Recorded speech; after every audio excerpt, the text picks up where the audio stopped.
Can you share any like success stories or some case studies from your previous experience with real game, because you've been teaching with it for quite a while already? So any cases that come into your mind?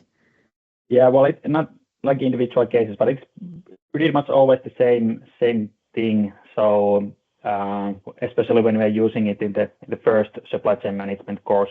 So it's nice to see when this kind of theoretical framework that we have been learning at the beginning of the course is put into action, and how it then becomes more clear, because going through the theories in normal lecturing can be quite boring for the students, but then when they get to put those things into real simulated real life situations, it really becomes more clear. Then it clicks and they learn what we have been speaking in the earlier classes, and now how to use those concepts and skills and tools in this kind of real life situations. It's always I would say this kind of success story, seeing the learning happening. So it's repeating every year, so it's quite nice to see how it happens. Nice. Do you feel that the simulation can support the content that is being taught and that is being like advertised to students as the part of the course? Does the simulation support it well?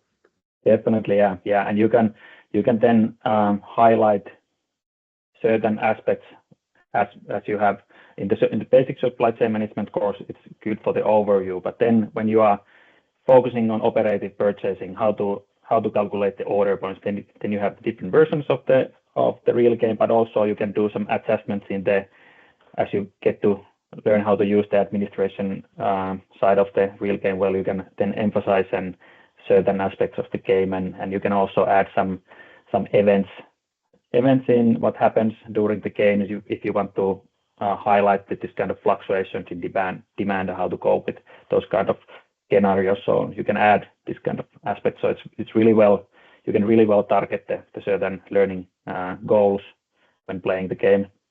Well, that's great to hear. Was Real Game able to provide enough challenge to students, or was it like easy peasy for them usually? No, there's always at the beginning this a bit learning curve.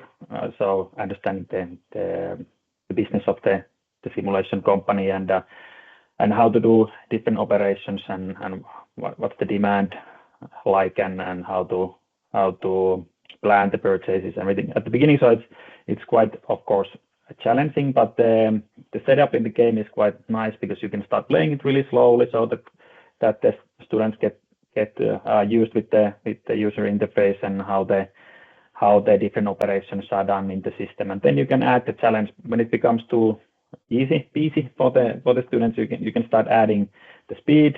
So when playing the game faster, things happen much faster. So it's not that easy anymore. And then as the game moves forward, there are also some challenges simulated. So there are variations in the demand. So it's not always typically when the students get used to placing the orders and they understand the demand, how much they need to have production, but then at some point you start adding this kind of fluctuation. So it's the demand is not always stable, so you need to react when things change, and also the suppliers are not always in time with their deliveries and so on. So then at the end, while increasing the speed and also adding this kind of events into the simulation makes it then much more challenging. So I think the challenge never ends in the game. So